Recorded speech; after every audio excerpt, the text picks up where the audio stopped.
Graha said that the Forum was determined to keep us in the dark. That knowledge is not preserved exclusively in dusty tomes and desiccated samples.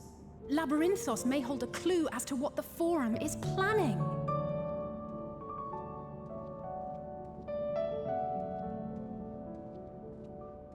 What justifies the sacrifices we make in war. Never for one moment did I believe we had made the wrong choice.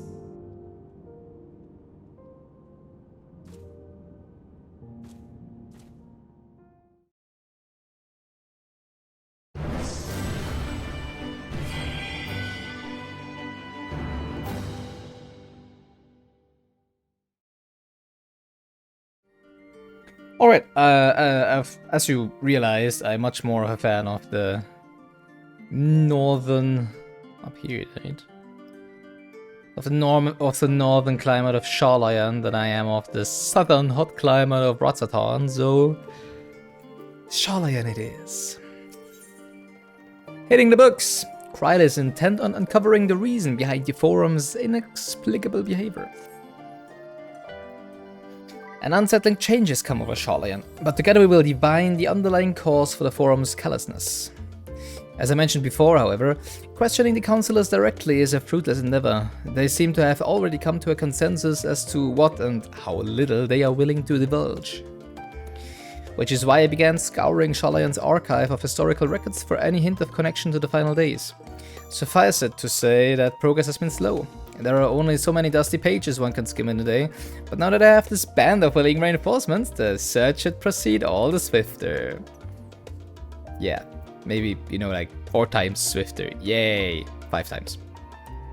Let us reconvene outside Numenon, shall we? Exit the annex to the right and you find the archives on the western edge of the woods.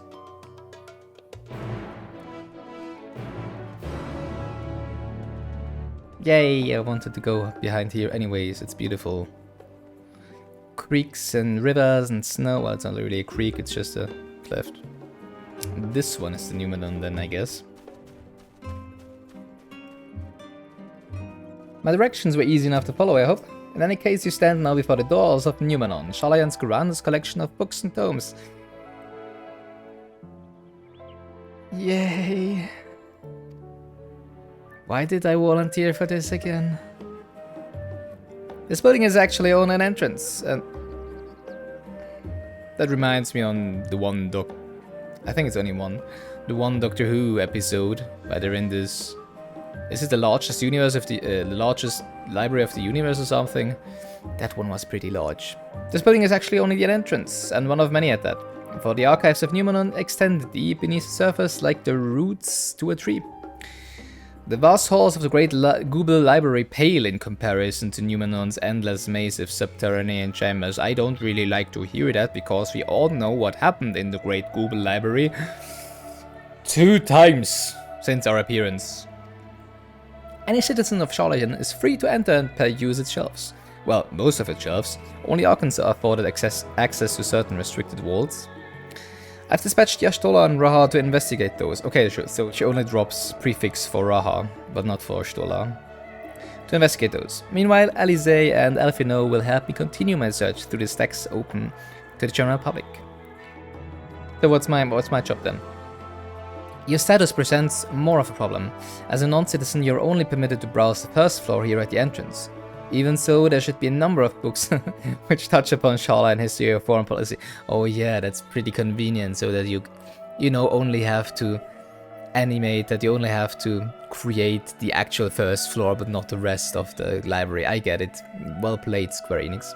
Except if it's a dungeon or something, that would be nice. Yeah, I've basically not looked at anything. I mean, I know, of course, some of the areas that we're going to. I know that we're going to the moon. I know that we're going to Garlemald and to Ratzatan. I know that... What else do I know? But I mean, I have no idea about a single dungeon, for example. I know that one of the trials should be Anima, I guess. No idea of the other one. Like to be surprised, you know. I have seen the launch trailer, though. Your task will be to find and study relevant publications. I promise you, a working knowledge of those subjects will make it far easier to spot the sort of clues we're looking for. Let us be about it, shall we? I've told the others to meet us at the stone bench over there once they found some promising tomes. Happy reading! Why do I get Twilight Sparkle vibes? Anyways, well, that's a library. Holy...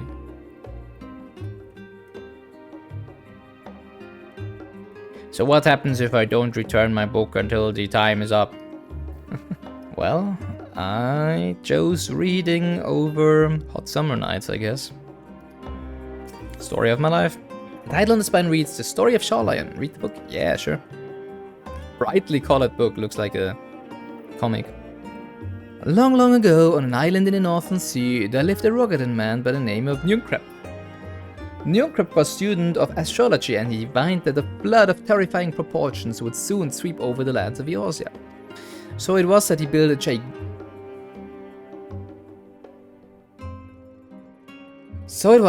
gigantic ship, assembled a crew, and set sail for that imperiled realm.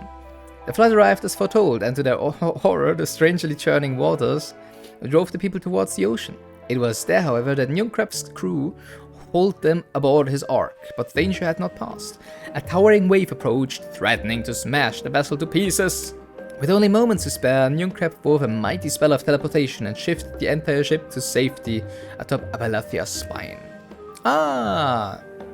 Okay, so that's the one ship in Abalathia in the fringes.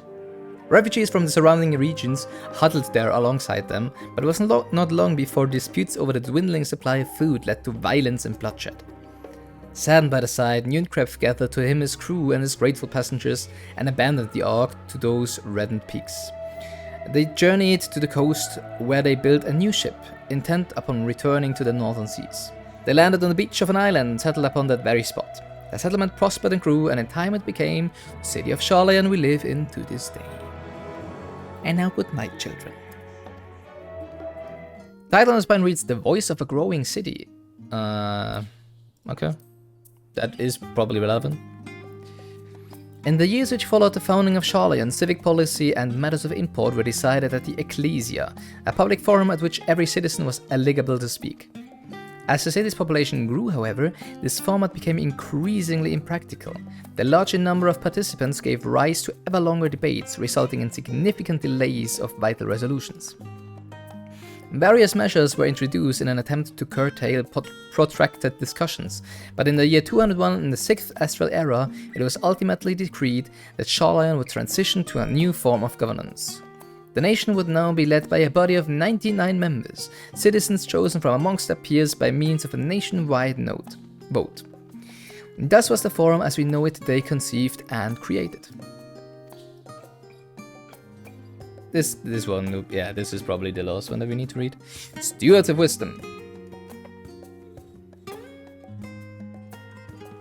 Don't worry, I'm gonna read the other ones, but not on the recording. During the chaos of the 6th Umbral Calamity, Archon Nunkrep, founder of Hydaelyn, bore witness to the madness and savagery of man brought to the brink of despair. Upon rising a settlement on an island in the northern empty, he instructed his people thus: renounce the ways of war and pursue enlightenment through knowledge and reason. The Hydaelyans took to heart the words of the savior and thenceforth served as stewards of wisdom. Upon a foundation of accumulated learning, they built a homeland unlike any other, a nation born from a strength of minds rather than strength of arms. With knowledge of economics came shrewd trading, with knowledge of agriculture came bountiful crops. Engineering brought wells and sewers, and doing squabbles over water. Ending squabbles over water. Wealth of expertise could be bartered for wealth in coin, and the more their wisdom spread throughout the world, the more mankind as a whole would thrive. And so it was that no matter the trials and tribulations of the age, the citizens of Hydaelyn would live by the founder's teachings.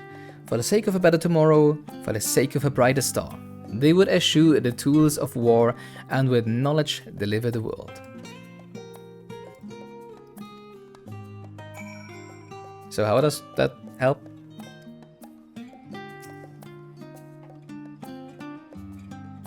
Probably just sitting here and, waiting, where are the others? 10 hours, maybe they don't find anything interesting.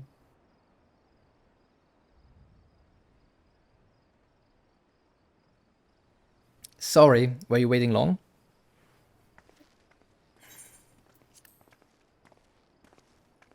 Yes, hours, days, weeks. I haven't ever slept, I haven't ever eaten, and I've began to question myself. Are my friends actually real? Is everything around me real, or is it all just in my brain, this edgelord reaper brain?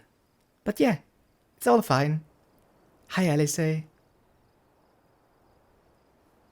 wanted to make sure I borrowed at least a few promising volumes. Alphino and Kryl should also be along shortly. I was delayed in similar fashion. As far as I could see, no titles in the Archon's decks mentioned the final day specifically, so we have no choice but to start with the tangentially relevant tomes, if they are even that. At present, the plan is to skim through as quickly as we dare and share our discoveries as we make them. It would have been nice to invite everyone to the estate, plenty of comfortable places to read and a ready supply of hot tea. Oh, I was always quite fond of reading outside. But it's not about the little pleasures, is it? You miss your home. It's been difficult. After arrival, we managed to speak with one of the family servants and ask how things were. It seems our dear father has instructed the staff that even if Alphino and I were to return to Sharlayan, we were not to be allowed across the threshold. Oof.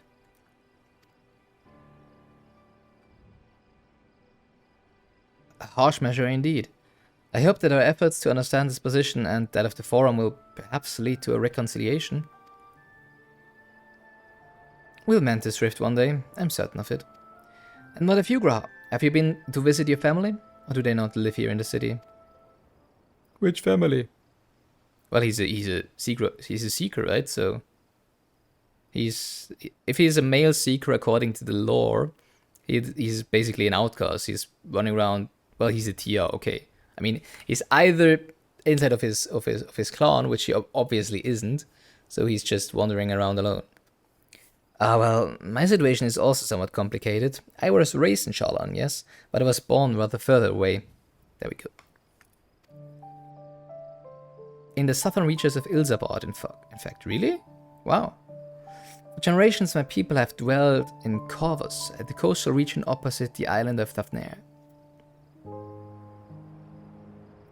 I love piano music. If the electric guitar wouldn't exist, piano and violin would be my favorite instruments.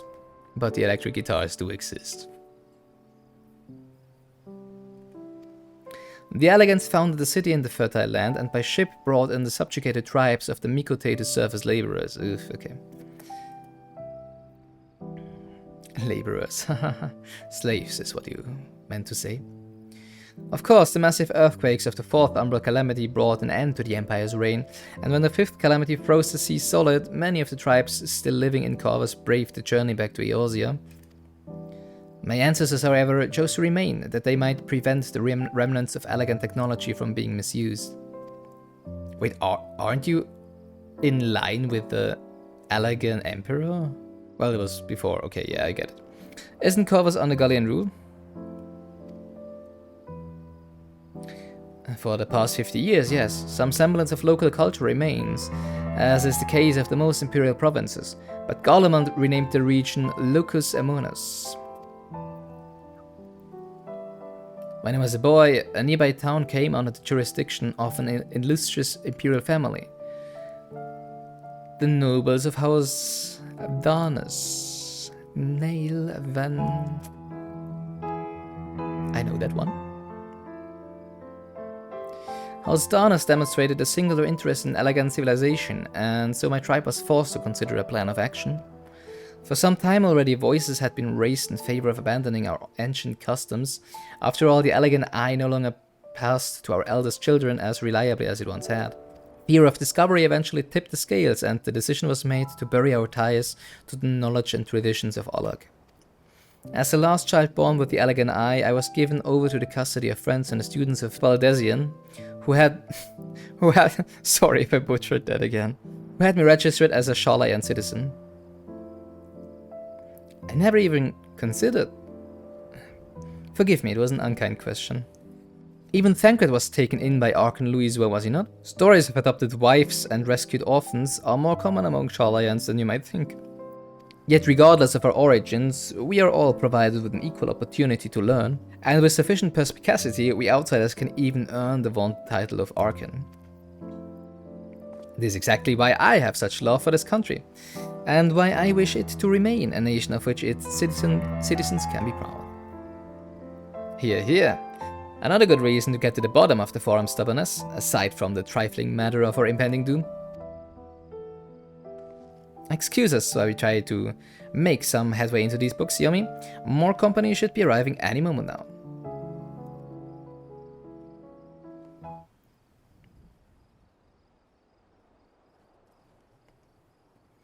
We've returned with our selections. Alfino's finest. Although I must say the pickings were quite slim indeed. Mistress Kryl has already flicked through every history book devoted to disasters, and more than a few which barely made mention of them. As such, we will be looking into research papers on the umbral calamities, as well as articles written by prominent forum members.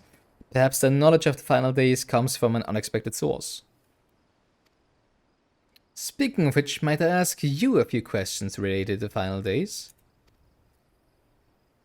Yeah, I'm the only one here who didn't witness the events of Amuro firsthand, and fear I may be overlooking critical details. Sure. Better than reading the books, I guess. Well, yeah, they're not really reading them. Reading books is fine, but, you know, like, checking the books if there is something interesting in the next book. My thanks. Now where to begin? There I was. Fire everywhere around me. Rubble. Dust. From the crumbling walls, the scream of the Amarosians in the back.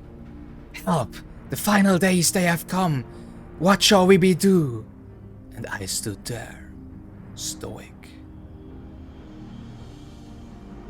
See you next time.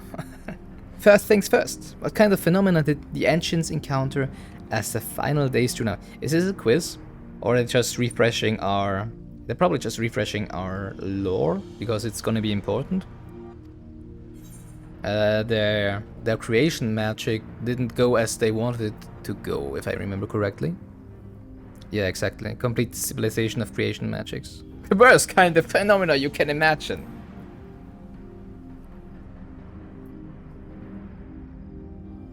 Yes, the unfolding catastrophe wrought havoc on all manner of life. Oh yeah, the person I am... If I would be, you know, in the Warrior of Light's shoes, and if Emmet Selk would have wanted me to, I would have probably joined the Ascians at that point, honestly. Because, why not? The only thing, well actually two things, really got me like, do they just know why that was? The Ascians it is? Do they ignore that they don't know why and that it's an actual critical matter? Or are they just tempered by Zodiark so that they don't think about it? Because first of all, they did all of this so that Zodiark can revive all of their friends, right? So far so good. That's something I would be absolutely for. Yes, I mean, restoring the world to that point, sure, why not? I would be all in for that, honestly. But what guarantee did they have that Zodiark actually, first of all, could do that? And second of all, would do that if they let him do. Because, I mean, he's a primal after all, right? If it's like the modern primals, he just wants ether. Why would he give any second thought about what his ether suppliers actually want? That's first thing. Who says that Zodiark could do, or would do, what they wanted him to do? And second of all, how did those damn final days actually happen in the first place? That's the two things that Shadowbringers had me mainly wanting to know. I'm pretty sure we're gonna find out in Endwalker, I guess. The chaos extended to the ancients themselves, causing their powers of creation to spiral out of control. Fear and despair manifested in terrible, tangible fashion. Meteors raining from the sky, fire erupting from the ground, indescribable abominations prowling the streets. Hey, she asked me, why are you answering? Oh yeah, sorry, I forgot I can only nod. Exactly what he said. That more or less aligns with my understanding. If only the arts of creation had survived until the present day, we might have had something substantial to analyze. To the best of our knowledge, however, I think we never told them that we were actually the one who summoned Hydaelyn, right? I don't think that the Warrior of Light ever told anyone. To the best of our knowledge, however, those techniques were not preserved or passed on. Y'shtola surmises that the closest known magic is that of the summoning rituals promulgated by the Ascians. Yeah, of course, it is the Ascians. Yeah. Why wouldn't they use their summoning magics? Creation magic, sorry. Was there aught else of note which heralded the approach of the final days? There was another city of ancients that they were discussing about to save. And of course... Oh, are we about to tell them that were the 14th seed? They say it began with a keening sound from the land itself. The entire star was engulfed by disaster all at once.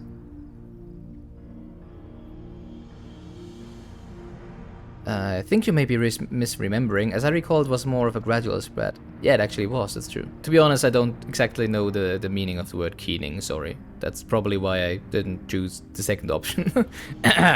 Let's ask Google. Yeah. Okay. The Emeraldine spoke of a keening sound that rose from the land itself, just before a region was visited by catastrophe. Really? I don't remember that, but... Thanks, Square Enix, that you tell me. We never did hear this sound ourselves, of course, thrust as we were into the midst of madness.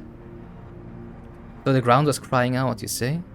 To be considered the harbinger of doom, it must have been quite distinctive, and probably quite loud. I have to speak with one of Numenon's Mehmets, and ask after any books which make mention of such a sound. Last but not least, would you describe how the ancients sought to quell this unprecedented calamity? What definitive action did they take? Well, you know it.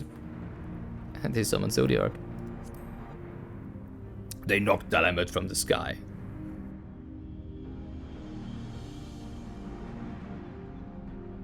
Yes, with Elidibus serving as his heart. So many gave themselves in sacrifice to bring him into being.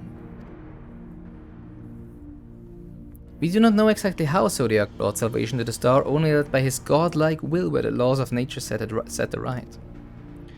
Then once the balance was redressed, the ancients offered up a further sacrifice to heal the ravages of the final days. Are we even on the same planet? Well, I guess we wouldn't have remnants of Emerald in the first if we weren't, right? Life sprouted anew, and it was these fledgling souls they intended to render unto Zodiark, a trait that would have allowed them to resurrect the shades. You don't know if it was shades or the actual ones, of loved ones absorbed by the primal. Or might have, had Venat and her fellows not manifested their opposition in the form of Hydaelyn. Yeah, Venat was the one that made himself the heart of Hydaelyn, right? Thank you, both of you, for the detailed review. I feel much more confident now in my understanding of events. With all that freshly in mind, it does make me wonder what the Telepharoi truly mean when they speak of bringing back the final days. We've seen what they are doing with those towers of theirs. Is forcing people to summon primals kind of catalyst? Are they attempting to mirror the conditions caused by unstable creation magics? Maybe. Or are they simply using the final days as a figure of speech? A convenient metaphor for the scale of destruction they plan to unleash. But it's all just pointless conjecture at this stage. Let us return our attention to the forum, shall we? We should keep an eye out for Y'shtola, but it is time we began studying these research papers. Yeah, you do that. I'll be, sipping on my water bottle. 'Cause cool water is nice for a throat that hasn't spoken for so long. 3 days. Well, I do sometimes talk to my cats.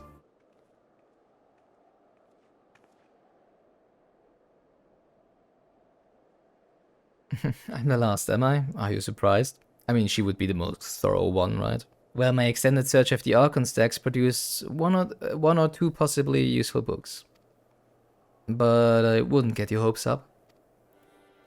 Then why does the Urianger storytime music play? If you recall, Urianger learned of the source reflection from the Geran oracles. Okay.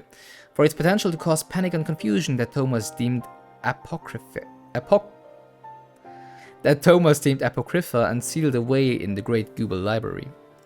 It is even less likely that knowledge of the unsounded world, not to mention the horrors of the final days, would be left sitting on a shelf for any curious scholar to find.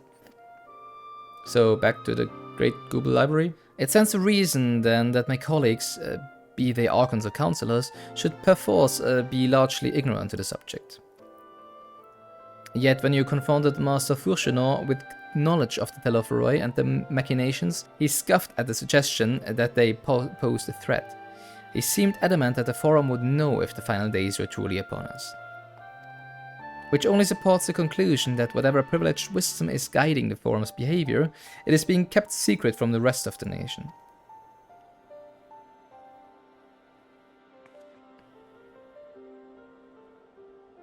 I like how Alice is looking. What? Well, with her big ears, she probably doesn't have any issues hearing what we're saying from over there. Not that I mean to excuse myself from the reading duty. Whether they contain mention of the final days or no, these books could yet hold something of value. You weren't thinking of leaving, were you? You know, there's plenty of work for everyone. I don't wanna, Mama. Cried is laughing.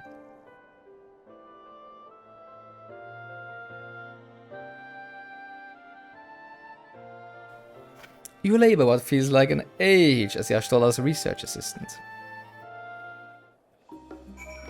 Well, at least not as Alfie knows. Oh dear, you look exhausted. But what about your studies? Were you able to find any books on the subjects I mentioned? Yeah, nobody asked me. Well, I mean, what would be on the first floor? Then the day was well spent. Should you wish to read them again, remember that the reference desk will point you in the right direction. Yeah, I'm gonna do that. For the moment though, I suggest you take a well-deserved rest. We might be occupied with the research for quite some time.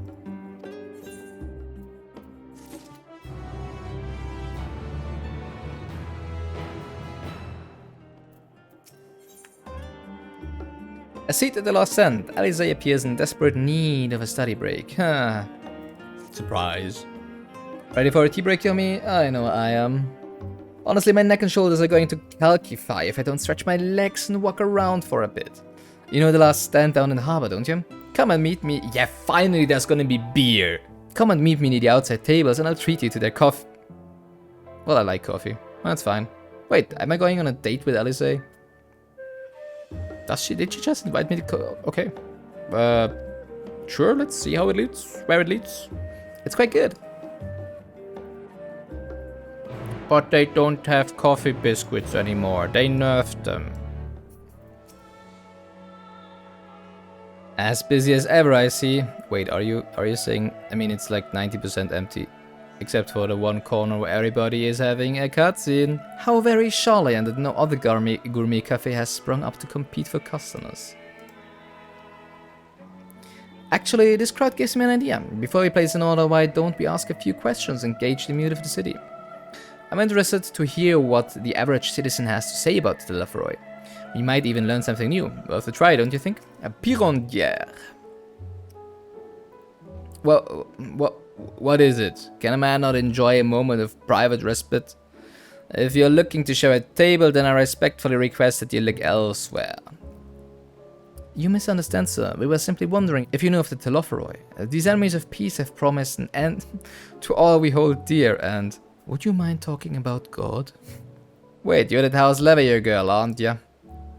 And this woman with you is obviously a foreigner. I heard you were disowned for helping outsiders indulge their barbaric whims, and here you are giving truth to the rumor.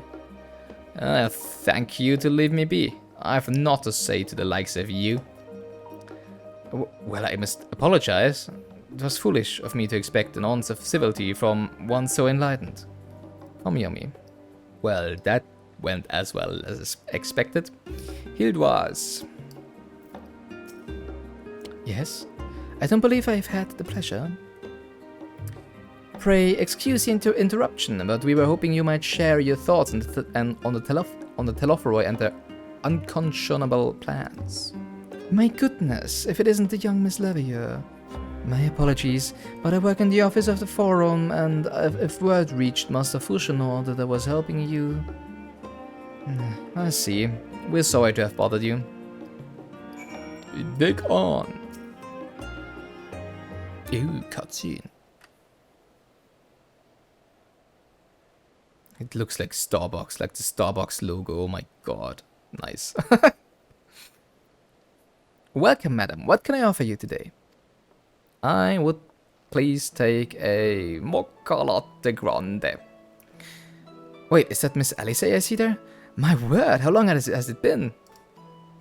Far too long. Meet Dickon, the owner of the Last Stand. I used to frequent this cafe on occasion in between lessons at the studio. That seems like an age ago now. I remember hearing that you and Master Alphino had set sail for Eorzea, but then you never came back. Lately there's been gossip about your father disowning the pair of you. Everything alright at home? No. It's complicated. And I hadn't expected complete strangers to be so familiar with our situation quite so quickly. Everyone has an opinion, it seems. Well, it is House Leveilleur. No matter how discreet Master Fushinor may have been, news of your family's doings never stays secret for long. Things being what they are, what brings you back to the city now, of all times? We have questions, and only Sharlayan has the answers. Tell me, Master Dickon, have you heard anything about an apocalypse called the Final Days? What, like the end of the world? Nothing like that, I'm afraid. And that's what you're here to find? Information on this apocalypse? Yes, whatever you can learn. Fortunately, your patrons appear to be unwilling to speak to me. I wish there was more I could do to help.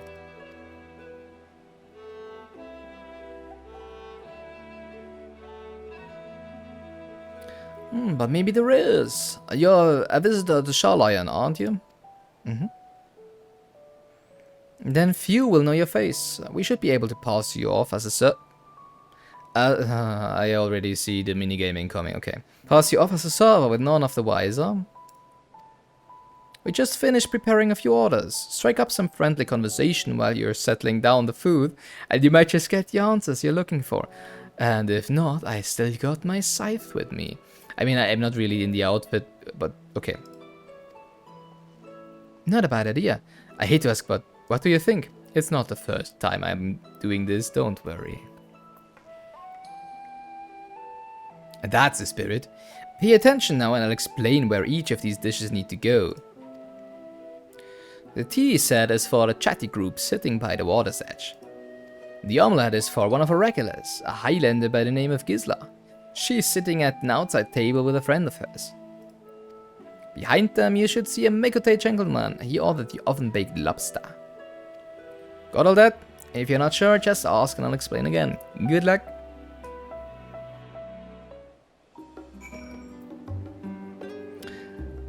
The omelette, yeah. No, Gisla was the omelette. Oh, that's the chatty group, sorry.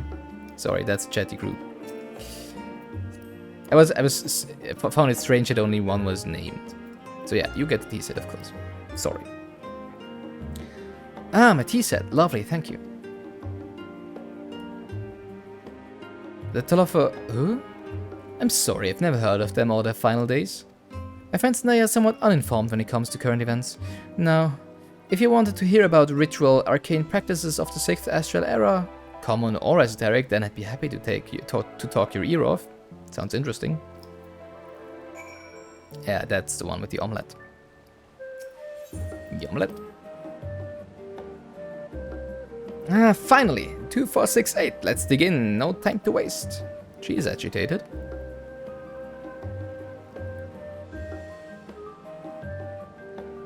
What? The Telepharoi? Oh yes! I remember seeing the name in the latest Gazette.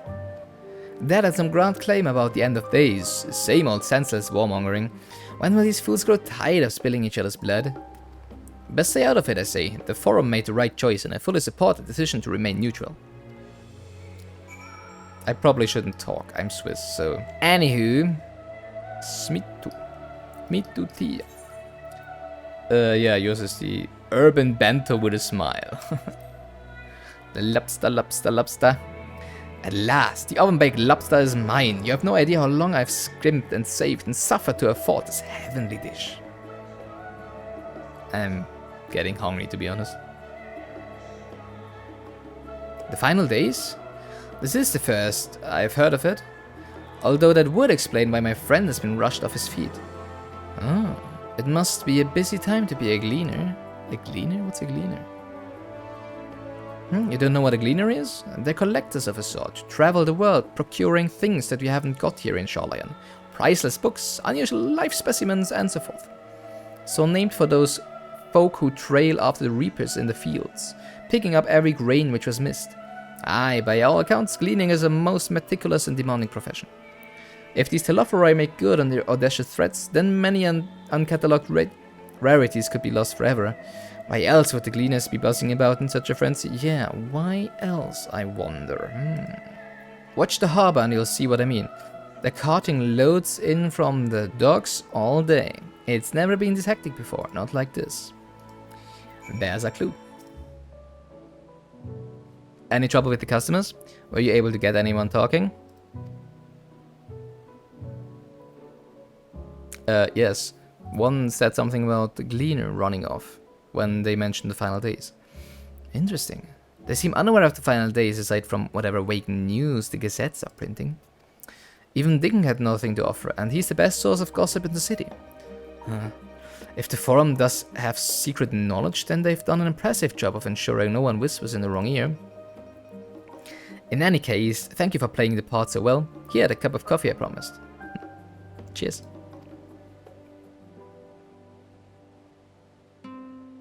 But let's enjoy our drinks somewhere else, shall we? Maybe behind... Ooh, you want to be somewhere more private? Okay, I'm fine with that. Maybe behind the peristyle, away from the gossips and their wagging tongues.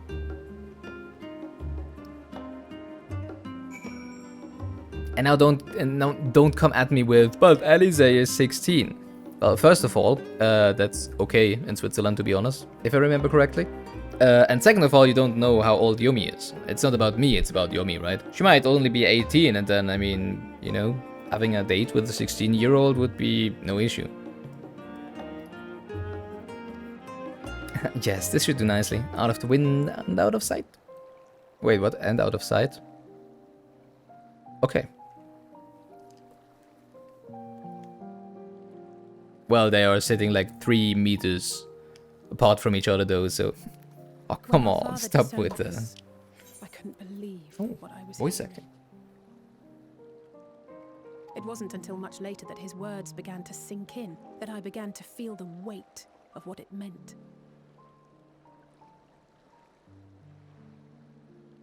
Do you remember when the decision was made to come to Hydaelyn?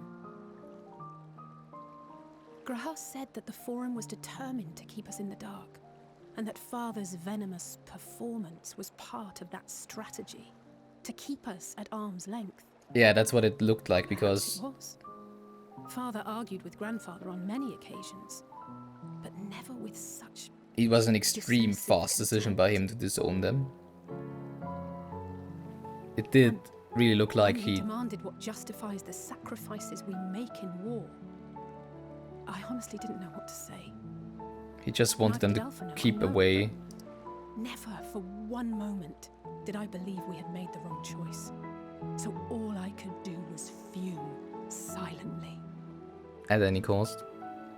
It was only afterwards that I realized how childish I had been. How being stubborn and self-righteous must run in the family. It's nice how the sun is setting right now. If I could have just mustered a civil response, then things might have turned out differently.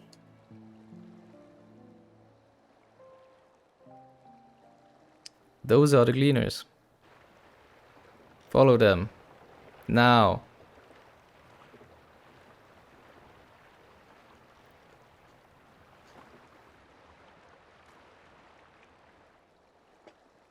They must be ferrying goods to Labyrinthos. Well, then that's where we go. A vast complex beneath the island. Hydaelyn is Beneath? famous for archiving knowledge from around the world. Well, That knowledge is not preserved exclusively in dusty tomes and desiccated samples. Our living library, comprised of all manner of flora and fauna, is housed and studied within that underground facility. Still, that did seem to be an unusually large shipment. When I lived here, it was rare to even see such cargo transported by boat.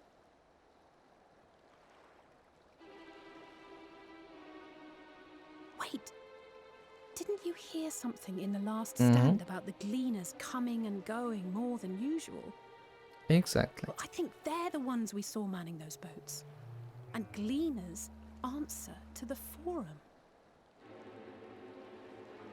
If Well, the that's an appeal interesting to detail. Telophroi prompted this sudden burst of activity, then Labyrinthos may hold a clue as to what the forum is planning.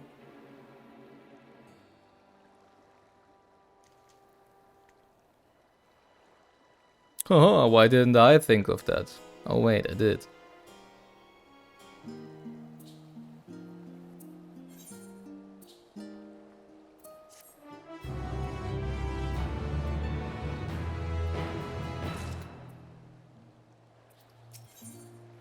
A labyrinthine descent.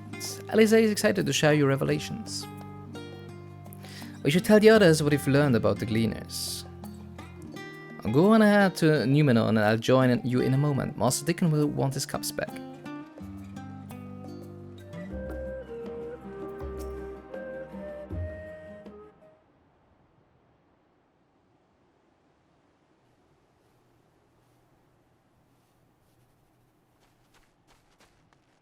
Oh, damn it, sorry. Not exactly. We did some impromptu investigating and turned up information on the Gleaners.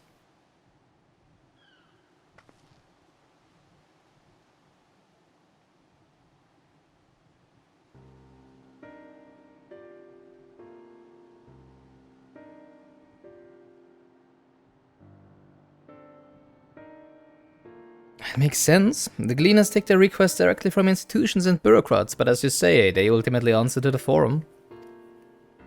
A sudden and significant increase in Gleaner traffic and in cargo. It certainly gives the impression of an overarching plan being put into motion. Let us see what theory we can build from the facts. As Yashtola observed earlier, Numenon's archives appear to contain no information concerning the final days. Coupled with what Yomi and Alisaie learned at the last stand, we can be reasonably sure that most Shallayans know nothing of that particular period of ancient history. Yet my father and his colleagues are not only familiar with the final days, but are also somehow certain that the destruction being perpetrated by the Telophroi is wholly unlike these apocalyptic events. Moreover, the Forum claims to be so occupied by a duty of such pressing importance that they saw fit to unanimously deny Eorzeal's request for aid. And now the Gleaners, official agents of the state, have been mobilized on an unprecedented scale. I do not think it a stretch to conclude that the Gleaners' recent activities are in service to the Forum's secretive ends. In which case, our next course of action seems obvious. We visit Labyrinthos and assess the situation for ourselves. And if we're lucky, the Gleaners will be far more receptive to our questions. Anything would be better than burying my head in another dusty book. Yumi isn't really the, reading type. At least as long as she's not in her scholar outfit, I understand that everyone is a studious type. Consider this a welcome change of pace then. As for myself, there are a few more subjects I should like to research. I may join you later, but feel free to leave behind your borrowed books and be on your way. I'll see to it that each is returned to its proper place. That would be a great help. Thank you, Rahal.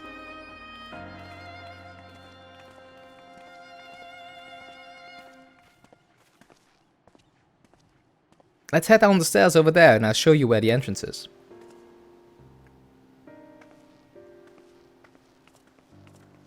Wait, the entrance? Oh yeah, it's underground, right?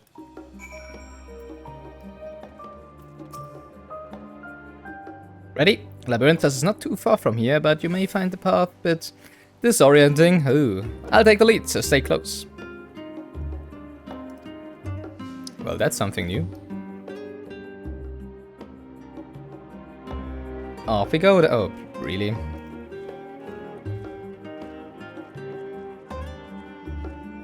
You're going even slower than I can walk. Are you kidding me? Here we are, through the store and down the stairs. You did remember to attune to the shard back there, didn't you? It will make your life much easier if you need to come back in a hurry. Otherwise, you should keep moving. Yeah, I've attuned to all of the etherite shards in the city already. Ah, now she disappears. Really? That's the entrance? Labyrinthos? What do you have to say? You didn't take a wrong turn into the rostra there, didn't you? I doubt the forum would take kindly to you barging into a private session. Oh, so that's where the forum is taking place, okay. I've not been to Labyrinthos in the longest time. Even as a student, my visits were few and far between. How did the forum learn of the final days, and exactly how much do they know? More to the point, what do they intend to do about it? Hopefully the answer to at least one of those questions lies below. Well, I would say they just trying to, you know, do Noah's Ark and gather 2 of every animal in the world and then just wait out until it's over. Because, you know, that's kind of what their founding story is. Are you all here now? Yes, I've taken the liberty of securing permission for our group's descent. Right, everyone on the lift and down we go.